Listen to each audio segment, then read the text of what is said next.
All right, welcome back to another episode of Keeping Austin Queer, and I am in the lovely presence of Trina B. What's up? Hey. And I am so grateful to have you on my podcast. This is now episode 5.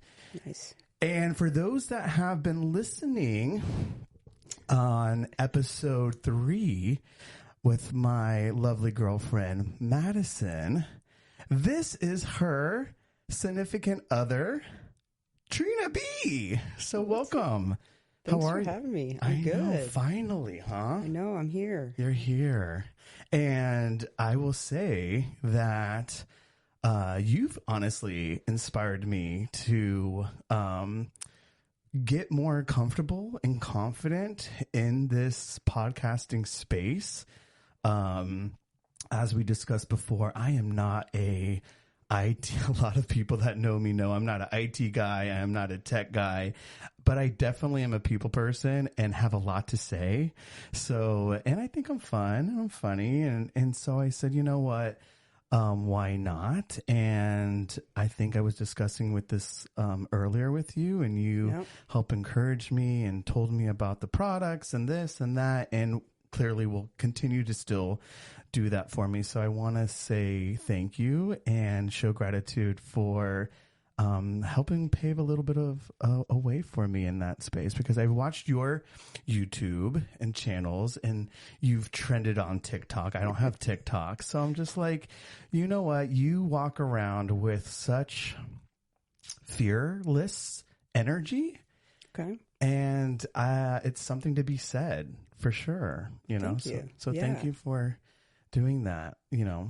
Yeah. I mean, it's honestly a passion of mine to just help people with something they're into. Like you like something and you show an interest in it. Like I'm totally down to help you find that. Yeah, but a lot of people, I think what you maybe don't realize is that a lot of people don't do that. I feel like in today's age, maybe you're just you know, more connected because maybe that's the, you know, Instagram channels you follow or the YouTube channels you follow. Mm-hmm. And I know you just recently got into life coaching. Yep. And so I think it's just kind of like snowballed for you. But being an outsider to that, I will say for someone who is so outgoing and vocal, it's a little bit harder to find if you're not, you know, seeing it all the time in everything you do. Yeah. Yeah. That's actually a good point. You're right. Like I'm in the algorithm for it. Right. So I do see it a lot. So that's a good point. But yeah, I think it's honestly a passion of mine to like help people find fulfillment. And so when you mentioned you wanted to do a podcast, I'm like, that's a no brainer. You have that energy, that lifestyle, like you totally would hit that. So of course. Aw, well, again, it makes, I don't know, makes sense. What you're doing, it makes sense to me because by helping me find my passion, it's filling your passion. Exactly. So I love that. Exactly. All right. Well, so what I wanted to talk to you about is obviously we had your lovely wife on here. Let's give her applause. Hey. Madison. And so we kind of talked. We brought you up, and obviously being part of the LGBTQ plus, you guys represent the L, and you guys, you know, don't have. I would say, I mean, nothing's honestly really makes sense anymore, but I would say, you know, Madison is more on the feminine side, and you presenting, and you are more on the masculine side. And so I figured I just kind of wanted you to be able to share your experiences or, you know, walking through life, you know, more on the masculine side and kind of what you've gone through. And so people can listen and either look at themselves and say, oh my gosh, I feel that way. Yeah. I understand, you know, how she's feeling and what she went through and kind of make it relatable, or also help people understand, because, you know, my whole motto and message is that we're ultimately just connecting through colorful conversations and really realizing at the end of the day, we all experience, you know, life through on the same path, you know, McDonald's, Ubers, airports, festivals, etc. But there's going to be a little bit difference, clearly. And I want them to just be aware of that, you know? So tell me about your lesbian journey a little bit. Oh boy. Where does that begin? You can only, you know, go deep as you want and go as far as back as you want, but like, this is a long story, but I'll shorten it. Right. Okay. It honestly, I didn't know it started when it started. Right. But I mean, I was like a tiny kid, and I just I would play with my cousins, and I would always just be like one of the boys. Yeah. Like growing up, I was just like one of the boys. Like we would play game. You know how you play house and stuff? Yeah. I played house a ton of times. I was a boy, and I had a fake girlfriend, you know, imaginary girlfriend. My cousin, he had his girlfriend, and that was just normal. It was never weird, I guess. Mm-hmm. And then just growing up a little bit more, I found myself like at school at recess, like flirting with the girls. Okay. And honestly, they were flirting with me. You know what I mean? Yes. Like, it was just like normal. And so I didn't really think anything of it, because I'm playing with the boys, playing, you know, in the monkey bars, all the things, playing soccer, whatever. Because, baby, you were born this way. Baby, I was born this way. Right? Yeah. And I clearly remember, like, they would, like, this is like elementary school. But I remember them saying, like, if you catch me, I have to kiss your cheek or something random like that. And I'm like, I'm going to get you. He was like, oh, baby, I'm a runner. I'm a track star. I got this. Yeah. Duck goose, what? I'm coming. And I still never, I mean, I didn't know what it was back then, you know? Right. And then as I was growing up, I actually have a lesbian aunt, and she's on the mask side too. Okay. But this was like before social media, so you don't know what's out in the world, obviously. Right? So I just know what's in my hometown. Right. What I would see was they would have like the white tank top. Oh. And like the big baggy shorts are sagging. What state was this again? Nebraska. Okay. I know exactly what you're talking about, because the same lesbians in Florida with the white and the baggy and the sports bra. Yes. So I thought, if you're a lesbian, that's how you dress. Like, that's what you are. And they had like the mullets, you know what I mean? Yes. And I was like, I'm not a lesbian, because clearly that's not my vibe. You know what I mean? Yeah. And then go to high school. There was a girl in one of my classes. This is crazy. There was a girl in my class, and I left class for something. I don't know. I came back, and there was a note on my desk, and it said, like, are you into girls? Yes or no, or something random like that. Random letter on your desk. I came back, and in high school, so you're always like, high school. Okay, so that's like a setup vibe. Yeah, I'm like, someone's messing with me. Mm-hmm. Who did this? Like, I don't know. High school is like, and again, I'm older, so high school. When I started high school, there wasn't cell phones yet, so this was like just getting to cell phones, I think.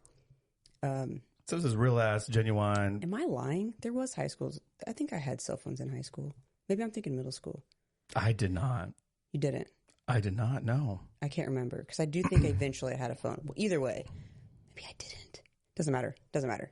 Point is, there was a note on my desk, and it was from a girl, and it said something like, do you like girls? If so, I think you're cute, or something like that. Ooh. And I didn't know who it was from, or maybe I did. And this wasn't Valentine's Day? Nah, baby. Okay. It was just... It was a regular schmegular Thursday. It was like science class, too, or something. You know what I mean? History, I don't know. Okay. But yeah, I think it was actually, I think maybe she did put her name. She sat across from me. And so then it's like, it's awkward. I don't want to look up. You know what I mean? I was like such a shy. I was like. It's like a DM before the DMs happen, you know? So I'm like, it's awkward, but I want to look up, but I'm scared. But you're like, yeah. Yeah. So eventually, I don't know how. Honestly, I wish I remembered. I don't know how we ended up talking about it. But that ended up being my first girlfriend. And it was. Oh. I think it was like my senior year in high school, and I played sports, and I was like really, really in the closet about it. Okay. So it was like. Now pause real quick. Yeah. Now, the other thing I want people to kind of know, and I think you'll say the same thing, even in our own community, obviously gay guy, lesbian. And I lived in a variety of different cities, Orlando, Atlanta, LA, San Diego, now Austin. And I don't really see the lesbians like people may think we do. Like they think all the gays are one big, thing, like it's pride all the time. Yeah. And, I do have lesbian friends, and the lesbian bars are just not like they're like that. And so it's even though we're part of the same community, I feel like we might not know that much about our own community. Yeah. So I think that's fair. very important to point out here when you're listening. It's like, I ask these questions because although we walk a similar path, it is going to be very different because we don't, I can say the same thing about trans and even like black trans, gay, black gays, Hispanic, etc. It's all such different walks of life. So it's even hard to understand our own community sometimes because we don't see each other like that, and we're not like tagged. Right. You know, so. Yeah, for sure. Now, were you bullied at all or had problems like Yeah, I wouldn't say I was bullied. It was more of random comments of like eventually people started finding out, and it was still in high school. And again, I played like basketball and I ran track and stuff. And I don't want to say I was a popular kid, but you know what I'm saying. You were popular. Okay. I see it. So it was like, let them know. It was and you were good at sports, I would assume. So they're like, okay, you got it. Yeah, it's like my reputation's on the line here, like I was going to get canceled, you know what I'm saying? Right. Before that was a thing. And we don't want that. Okay, baby. Yeah, so there would be random rumblings like, wait, you're not a dyke, are you? Stuff like that. You know what I mean? Right. And in my head, I'm like, no, because they wear the big white tank tops and the baggy shorts and the mullets. You brought it back to your upbringing. Like literally that's what I thought that was. And then like the girl that I was dating at the time, like she was more of like on the lipstick side, right? So, which I want to ask. So, obviously, Madison is just drop dead gorgeous. Absolutely. So, was your first girlfriend the gateway to lipstick lesbian love for you? Yeah, Yeah, I mean, I definitely was never attracted to like the masculine lesbians. Okay. Now, and obviously, so what is your outlook on that? Is it like, because you know how the gays are like, they all want, again, the jockey Abercrombie. I feel like they all do in some way, right? But there's of course femme guys that are into that. Yeah. For females though, is it like the butches stay with the butch, or you kind of mix it up, or is it just comes down to clearly? Of course, we all know it's who you like and what you're attracted to right, for sure. at the end of the day. But what was your experience discovering that? Yeah. See, in my experience. It's so funny talking about this now, but I was more of I ended up dating like the straight girls. Okay. Usually, like they similar path as me. I didn't date. I messed around with. Got it. Yeah. But yeah. Yeah, I usually dated the straight girls. And I don't know, it would just happen. Like it would just be like Madison's a little bit different story because of course we literally like made eye contact at work. We can get to that later if we want to, but it was like a love at first sight at work, which is a weird thing to think about, but like it genuinely happened and it was the craziest thing. I love that. I got something for that. Let's go. Yeah, so hers was a little bit different where we weren't really like friends first, but some of the other ones, it's like we kind of knew each other a little bit and then slowly built up and then we're like, Now, in the younger years, was that something like, did you find that those straight girls were more on the experimental side, or were you still finding out who you were as a masculine lesbian? Because I feel like sometimes, for me, I was, I didn't get bullied. A few names here and there, of course, on the bus, under the breath, et cetera, et cetera. Yeah. but I was kind of the one that hooked up with, the straight boys at the time. And, but it wasn't really a thing. Never dated them. It was just all, just curiosity and hooking up. But, we get some, people like, oh, you're trying to turn a man, turn to this, turn to that. And I'm like, no, that was just clearly what was going on at the time. So what was your experience with it? I totally agree. I'm never trying to turn somebody. It was just more of an experience that ended up becoming like flirtatious. And then it was like, whoa, I think there's something here, But mine, I will say, looking back now at like current state, pretty much every ex of mine is like married with a child with the man right now. Same. So they definitely went back to the straight route. But I think they were genuinely like, just love is love. You know what I mean? Yeah. So. And I think too that, of course, being a female, not feminine, a female in general, and exploring that is a lot more open and okay with than it is, men or that whole situation. No, I totally That's agree. what they dream about. That's what they want. They're okay with it. So have you ever found yourself in a situation, probably would assume, college or adult life, where they looked at you like, hey, let's see if we can bring her in our, situation and experiment with? Did people look at you as like, okay, we know she's lesbian because obviously more on the mask side. Yeah. So they don't have to go through that whole discovery phase. But then were you ever kind of set up to where it's like, hey, let's try to see if we could have some fun? I will say yes, but like, it was more of like a challenge. Like I would hear, like one time I started this job and apparently there was like a bet on like who could like turn me back kind of thing. Oh, the turn back. Yeah. So it was like, we'll bring her back to the straight bring side. Bring her back to the dark side. Yeah. But I don't think I ever was like, I mean, probably. And you're like, nah, I'm good. Yeah, for sure. Yeah. And I didn't know that was a bet for a long time. And then someone like told me about it and I'm like, wow, that's why they're so nice to me. That's what makes sense. Oh my gosh. Okay. So overall, good experience, right? I would say. Yeah, I think so. I don't think I really... Friends, family, work. Yeah, my mom accidentally found out, but it was so funny. That's a whole story too. But when she found out, she was more concerned that somebody broke my heart versus your daughter's gay. And then my stepdad was like, he was like she found out that somebody broke my heart. She got really mad. Aww. And she had just quit smoking. And so she ran back to that pack of cigarettes. She didn't, but she did buy a pack of cigarettes. She bought a pack of cigarettes. She was with my stepdad. He was currently, at the time, the boyfriend, like brand new boyfriend. Okay.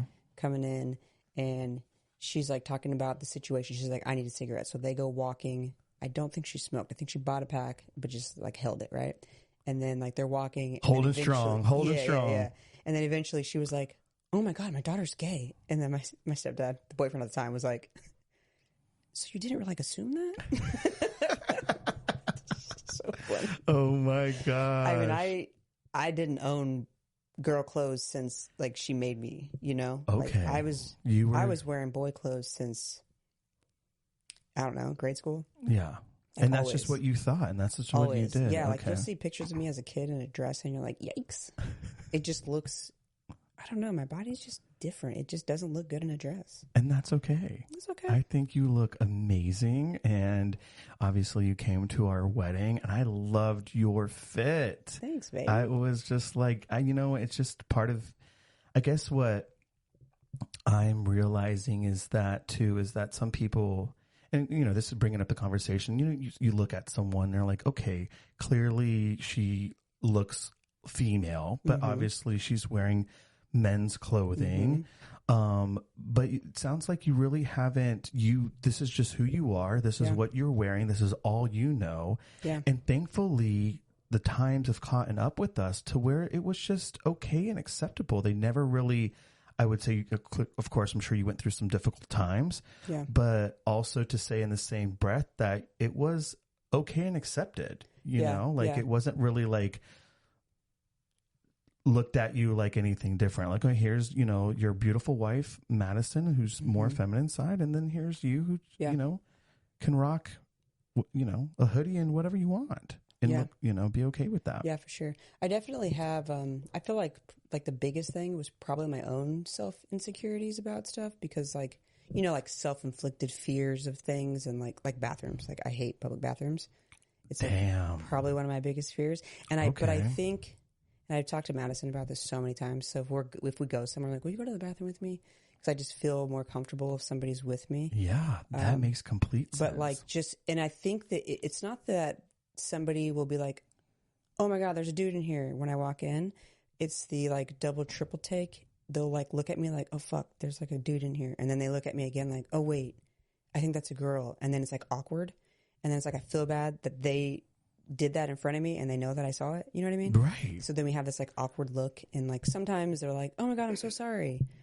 Sometimes they're like, oh my God, I'm so sorry. And then sometimes they don't say anything and it's just awkward. You know what? I never even thought about the bathroom. I never even thought about that. Yeah, I hold my pee for so long when I go out in public, unless it's like a single stall or something. Oh, damn. And I know every now and then I'm like, maybe I should just go in the men's restroom, but it's like, it's just not the same. Yeah, it's not. So very pissy. Very, very pissy. Yeah. Like, I don't mind the unisex bathrooms, you know, like when you go to a place and there's both. Like, I don't mind that. But, yeah. So have you had any, like, so they're not, like, saying anything crazy, right? No, or I've never. They just, like, I mean, kind of like a look or something? Like, the kids are like, Mommy, there's a boy in here. And You've had that? Oh yeah, it's real awkward. Oh, no. And they're like, honey, no, it's a girl. Or like, they're just, honey, get in, you know, like, just avoid the situation. Right. There was a time I was at an airport and I was like wearing my I travel in sweats, baby, you know. In your Air Force One. Stop it. I'm comfortable at the airport. As fuck. Who isn't? Come on. We all look like a Teletubby. You know, just. Except for Madison. Well, you know, some people. She's got an airport fit, you know what I mean? She got airport fit. She's like, baby, I got that airport fit. She's like, oh, I got a new package in the mail. It's for the airport. I'm like, girl. You know, that's the old me. I think it's past 40 and just being like, what am I doing for who? I don't know. You know? I think she's a vibe queen for life. She's a vibe queen for life. I love those people that can do it, but sometimes I'm just like, you know what? I'm sweating. No, she'll wear sweats, but they're like cute. They're like cute. done up. Yeah. And mine are like not that cute. They're just comfortable. They're functional. They hold my wallet, my keys, my phone. You know what I mean? Yeah. And she's like, can you hold my phone? It doesn't fit in my cute outfit. Probably I need to dress up like that because I always get stopped. Well, that's my problem. Is I keep wearing the same shit and I keep getting stopped. I'm like, why do I do this to myself? So you get stopped too. Yeah, they're like, can we wipe your hands? Can we do the bomb test? Can we? The drawstrings have like the gold thing on the bottom. Right. And I'm like, why do I keep wearing these? Okay. So the airport bathroom is. Right. Okay. Let me tell you the story real quick. Okay. We were coming back from Scottsdale. We're coming back from a bachelorette party. Super hungover, early flight, terrible. Does she still show up in an airport show out? She probably did. She probably did. Okay. I don't remember. She probably did. But yeah, I'm going to the bathroom. As I'm walking out of the bathroom, there's two ladies walking in, one in front of the other. And the one sees me and then stops like, oh shit, I'm in the wrong bathroom. But then she does she leans back and then sees like the women's sign and she's like, oh. And then the girl behind her was like, oh. And then they were like, oh, I thought the same thing. And they both like had like awkward a laugh moment about it. Right. And like it was about me, you know? So, but like I didn't say anything, but then I told Madison and Madison was heated, you know? But it's like, clearly it's not their fault. Like I have short hair. I wear men's clothes. So I'm not like, how dare you? It's more of like, it's an uncomfortable feeling that I fear I will walk into. And a lot of the times I'm right. And so then it's just like this, I don't want to, you know, like knowing I'm going to walk into something that's uncomfortable. Like nobody wants that. You know what I mean? Oh my God. I'm so sorry you go through that. Have you seen the Netflix show with the lesbian? There's a trans guy that was an SNL comedian and Will Ferrell. I forgot the trans person's name right now, but I will pull it up. Definitely watch it. Okay. Anybody listening should definitely watch it. Basically, this writer for SNL in to me, the golden years of SNL. And he wrote a lot of stuff for Will Ferrell and basically brought him to the celebrity that he is now. And during COVID, just had a moment clearly when life was kind of falling apart to everyone, and had a lot of time by, sitting with yourself, and decided to come out as a trans person. Oh, wow. Of course, he's done the whole journey as a young, always felt this way from day one, why I'm in this body, why am I, wearing boys' clothes, but just had that moment. Has 2 kids, married, 2 kids, the whole typical story, and decided to come out to his popular celebrity friends, and Tina Fey, Molly Shannon, all of them, and said, this is what I'm doing, and asked Will Ferrell to take a road trip with him from east to west, and because he was a road trip person and wanted to experience these places that were so close to him, but as a female now, like as who he wanted to be, That's and cool. See if that affected him in any way. I didn't realize that's what that was about. I think I know what you're talking about. I didn't know what it was about. That's cool. And the biggest thing that was difficult for him was he loved dive bars and going to these dive bars. Obviously, as a trans woman, going into a bathroom is always going to be to the umpteenth power. I'm sure that's, very similar to what you feel. But even just being in a very country bar, predominantly white and redneck and all that sort of stuff. And they went in and they were okay with it, and of course Will Ferrell came to pop in, and his celebrity always helps save the day. But he was like, do you want me to go in there with you? And he's like, no, I got to do this by myself. I got to figure this out. It was so powerful, but it was just eye-opening to see what other people struggle with, is just as going to the bathroom makes people feel, someone that, has to deal with that uncomfortable. Yeah. And that's so sad to see and hear. I'll have to find out that name, but it was definitely worth watching. And I recommend it to anybody just to shine some light on what other people struggle with, Yeah. So, all right. So you are now, are you still struggle with that? Oh yeah. Okay. That's constant. Well, what is one thing that you wish that our society as a masculine lesbian would just have a little bit more understanding or empathy or compassion towards? I don't know. I think that, like, the bathroom situation, I just think that they should all be single stalls. Yeah. I mean, even like pooping, you don't want to poop next to someone. You don't want to walk into someone else's poopy situation and then think like, oh, it wasn't me. Somebody else pooped before me. You know what I mean? So I'm down with the single stalls. You got kids, take them in the single stall with you. You know what I mean? Like something like that. But I don't know. I think everyone has their own opinions, and like I don't want to change someone's opinion. I think just showing clarity and like you said, different perspectives and stuff, maybe that can open eyes for other people. But I don't know. It's just kind of tough overall. Yeah, I think so. Well, what's been your experience with straight women, non-sexual, and then, of course, the straight bros? What's your... Yeah. I feel like it's, especially now, well, you know what? Honestly, even then, I don't ever really feel like if I'm with a straight girl that she's like, oh, God, she wants me or anything like that. Like, I don't really feel that. And then there's not really anything with guys either. Like when we first visited Austin, it was kind of funny because I'll give you 2 small stories, right? Yeah. So in Nebraska, when we would go to the bars, no offense, Nebraska, I love you. That's okay. But we would go to the bars and there'd just be like, I don't know why they do this, but there'd be like, you'd be at the bar, there's a dance floor. There'd be like a wall and they'd be lined up with dudes leaned up against the wall, staring at the dance floor, and then just waiting for the girls and whatever, right? So anytime we'd go to the bar, like I know people are gonna grab her arm, someone grabbed her butt before, you know what I mean? Like just inappropriate, unprofessional. Oh no, okay. You know what I mean? And at the time we're dating, right? So it's like, whatever, she has a ring on or something, right? But it was just that feeling of, we're going to go out, have a good time, but this is going to happen. It's going to be a situation, and we're just going to have to deal with it. Kind of. So you kind of have to prep yourself. Okay, we're gonna for sure. And it's nothing that was ever crazy. It's just we're gonna go out, have fun. People are gonna like try to hit on her, grab her arm, say whatever. something, do some shit. But I'll tell you what, Mads the boss ass bitch though. Like she calls him off all the time. Yeah, it's kind of sexy, but So I never had to like worry or anything. She could handle her own. I never had to like step in and be like, "Yo, that's my girl." You know what I mean? She'll take care of herself. But Absolutely.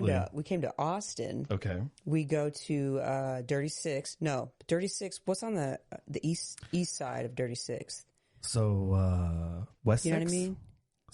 East side, just east side. Yeah, I think we're on 6, but like a tiny bit east a little bit. Yeah. It doesn't matter.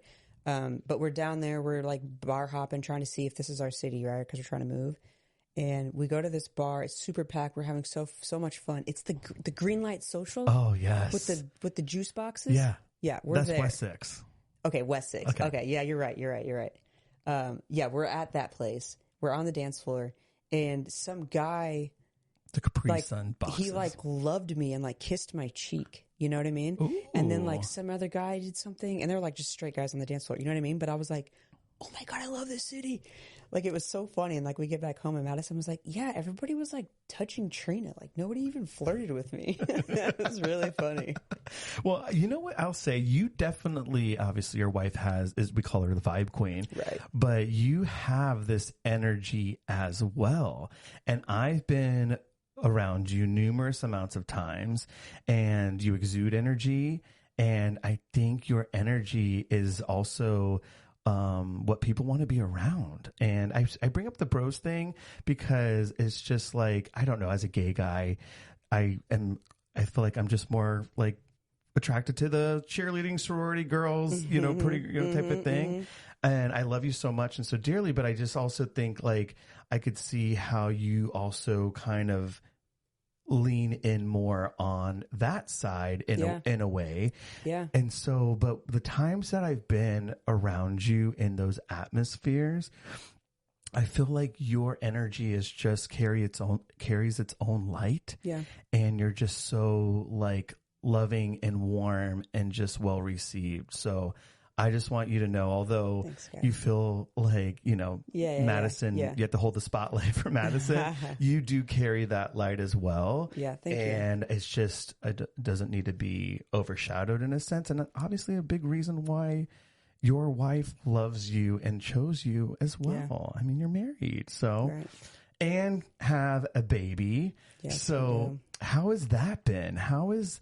I'm sure, you're active, you work, you love to work out, you're out and about. Mm-hmm. And I know you got that baby in a backpack, a baby in a stroller, a baby on the bike, a baby, So have you had to deal with any, thing, being, again, lesbian, masculine presenting, going to the store, gas station or anything, or people looking at you sideways? Because how people are. Well, so he's 7 months and he hasn't necessarily been a lot of places, right? Okay. Like, so we've gone to like, we'll take him to like breweries and stuff like that because it's nice, big and open. You can bring the stroller in there. But no, like, I mean, that's why I love Austin so much because nobody cares. Like, they keep Austin queered in here. Yeah, baby. Makes it a lot more nobody comfortable. Nobody seems to care. I think sometimes like they look at us like, that baby looks like both of them. Wait. Honey, I thought that was hers, but maybe it's her. I don't really know. Oh, so they try to play the question game, like, whose baby is this? I feel like, because like they'll see me with the baby and they're like, oh, that's her baby. And then like Madison will like come back and they're like, oh shit, it looks like her too though. And you know what's crazy? That's actually 100% right. It could be that way. I mean, honestly, it's crazy. I know. I love that though. Your baby's so freaking cute. I think so. I asked that because, of course, one day I would hope to be a dad, and I think would be great dads. And I think that might be a fear that maybe I'm trying to decide if it's a fear that I have in my own head that I need to remove that block from, like I mean, yeah, for sure. Like, I didn't mean to cut you off, but no. I think when we were like looking at daycares, that was like a thought, like are they going to like accept us? Is it going to be weird for them? Mm-hmm. But no, it's perfectly fine. And he goes to like a Spanish immersion daycare, so they call us mommy. Ooh. Hola, mama. Yeah, and so like for the, like if they send a message to like parents, they'll be like, "Hey parents," or "Hey mom," "Hey dad." But like for us, they're like, "Hey mommies," you know. So I it's love like that. it just rolled. But I was like at first I was like, "Is this going to be weird?" But it wasn't weird at all. Like That means a lot. There was some wedding services that we had that I won't mention that they did not. It was the he and the she, and I was like, homie, for as much money as we're freaking paying for this service, you can't edit the form or rewrite or freaking chat GBT the damn thing and put it towards, two men speaking, Well, I will say our wedding certificate just only has bride and groom. There wasn't an option for bride. So I am the groom on our wedding certificate, and then I'm also the dad on the birth certificate because that wasn't an option either. Oh, wow. So, I did not know that. Yeah. Is that a real thing? Yeah. Wow. And it's called eye-opening. Like there's like a what is your title type of thing, and there was like you just put like mom, but it's under the dad section. Wow. Okay. Damn. Yeah. Well, that's kind of sucks. Yeah, it's not cool. It's actually a kind of a whole, especially in Texas, which really is unfortunate. But like, we don't need to get into this. Yeah, that's a whole nother episode for sure. I have to adopt him and everything. This was like even though I'm on the birth certificate, I don't have like rights to him. Wow. Yeah, that's a whole nother episode for sure. Because as you know, we'd want to dive into parenting and being on the queer side and having to deal with all those things. But wow, that's crazy. Well, okay. Well, let's get into some questions and some fun icebreakers just so we get to know you a little bit better. Is that okay? Let's do it. All right, let's go for deep. Uh-oh. All right, let's see how deep we're going to get. Were you ever suspended or expelled from school, and why? I don't think I was. What kind of kid were you? I was such a freaking rule follower. Were you? Yeah, I can see it. I was scared too. to skip school, and honestly, never late, never skip school. Yeah, it was tough. Yeah. So you were good. Goody two shoes. I was a good kid, but like I wasn't like present in class. I was just like writing. We had this like group notebook that we would pass around with our friends, and I would like write in my damn notebook and not pay attention to school. I'm so annoyed at myself for that. You know what I mean? Like, yeah, it was fun at the time, but I'm like, man, I just missed a lot. Yeah. Were you class clown, or did you win any school superlatives? Dude, I was so shy in school. Shy. Yeah, I was trying to think like when it like popped out of me, but I think it was like maybe college until I was like more extroverted. I mean, I don't know. I really don't know, but I was definitely very shy. Okay, I could see still some shyness. I can be chill, but you're more on the chill pill. But you talk and you're hype and you get hype and you do all the things like you said, TikTok, yeah, YouTube. I definitely was not talking in class. Oh wow! I didn't even want to raise my hand. You playing around? All right. What about? Okay, we're going to go into a deeper question. Okay. How would you define? This is a great question to go into since that one. How would you define being an adult? So now you're an adult. Yeah. How would you define that? I'd say, damn it, it is a damn struggle. The streets are not that real. I'm at work like today, and I'm like, it's a whole thing.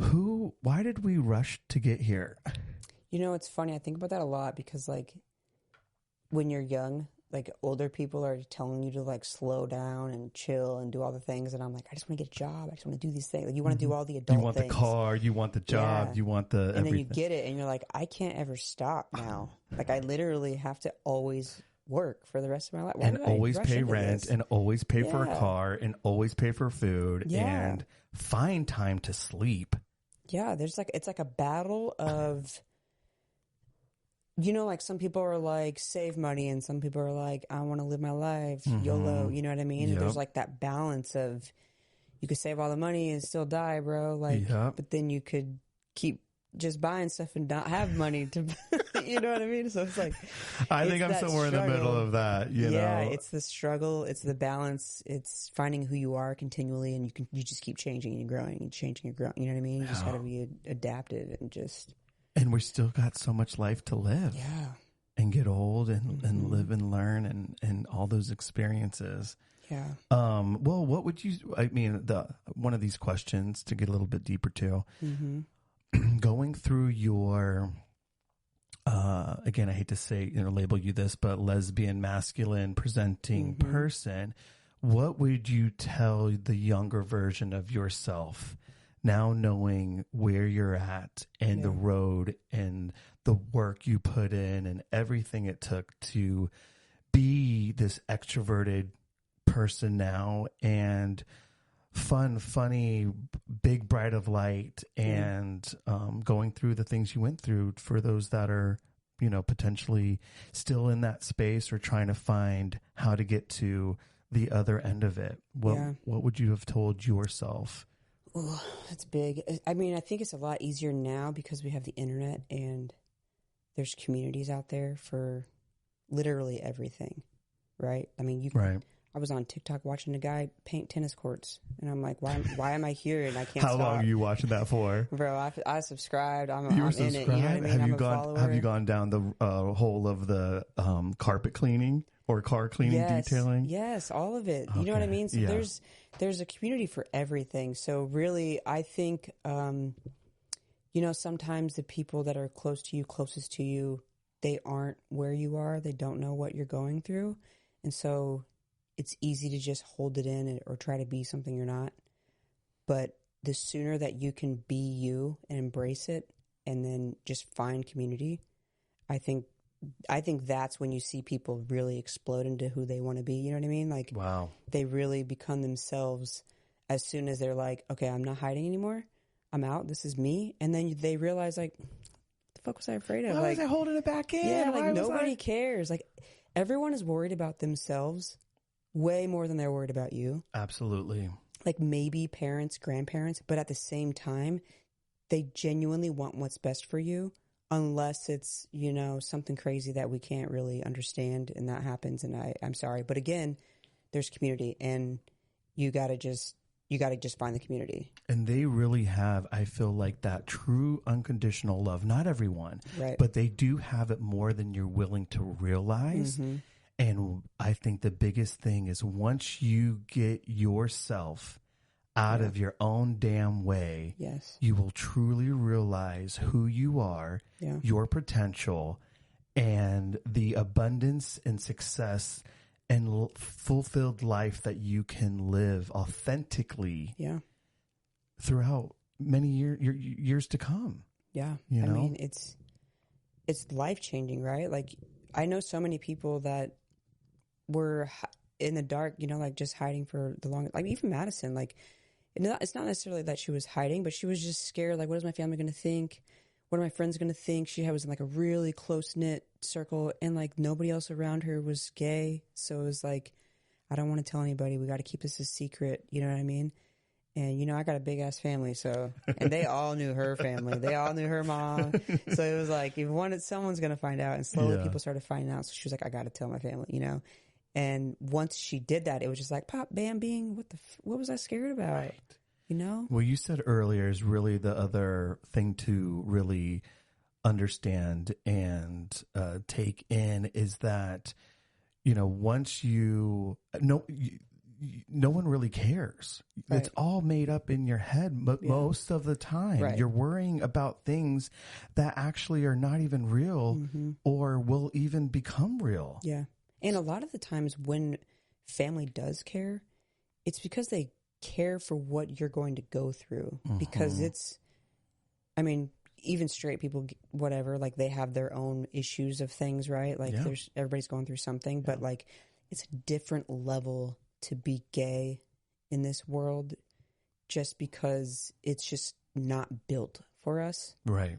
It's just Father's Day, Mother's Day, at school, and it's like, I got two moms. What do I do here? I got two dads. It's just different. You know what I mean? But same thing growing up when I didn't know I was gay. My parents split up, and I'm like, do I write my dad a thing of Father's Day? Like, they're not married and they just think like your parents are married and then they split up and it's like embarrassing. You know what I mean? Like, Right. all those things come together, but I don't even know what we were talking about. I just No, kinda went on a you're making tangent. really good points. It's just as far as that, like, even though you're gay, it's not built for us. So it's like, how do you navigate through that alone? So at the end of the day, what I always say, all of this is just made up anyways. That's what I loved about being gay and getting married gay. Like I said, I proposed to Jason. Jason proposed to me.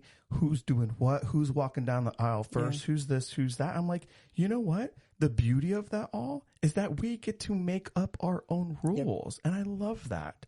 So as long as you can just continue to be in that space and realize that the most important person that matters is yourself. Right. Like, you got to take care of yourself first and then everyone else around you. Otherwise, you're no good in that sense. And once you break through that, and it doesn't also have to be like obviously gay, straight, or whatever. Like, if you want to sing, grab the damn mic and sing. If you want to podcast, get uncomfortable and do it, because you can do whatever you want. And I always say this to, anyone that needs a little bit more of encouragement. Everything you want is literally on the other side of fear.